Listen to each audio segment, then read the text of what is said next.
October 4, 1997 உத்தரகாண்ட்ல ஒரு பையன் பிறக்கிறாரு. சின்ன வயசுலேருந்து இந்த பையனுக்கு கிரிக்கெட் விளையாடுறதா ரொம்ப இன்ட்ரெஸ்டா இருந்திருக்கு. ஆனா இவரோட பேரண்ட்ஸ் அதுக்கு ஒத்துக்க மாட்டாங்க.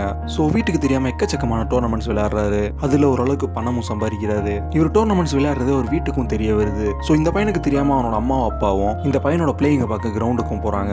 அங்க இருந்த மொத்த ஆடியன்ஸ் இந்த பையனுக்கு பயங்கரமா சப்போர்ட் பண்றாங்க. இவங்க 2 பேரை தவிர. அப்போதான் தான் பையனோட டேலண்ட் அவங்களுக்கு தெரிய வருது. அப்போ இருந்து இந்த பையனுக்கு தேவையான எல்லா சப்போர்ட்டும் பண்றாங்க. இந்த பையனும் அண்டர் 19 டீமுக்குலாம் செலக்ட் ஆகி நல்லாவே பெர்ஃபார்மன்ஸ் பண்றான்.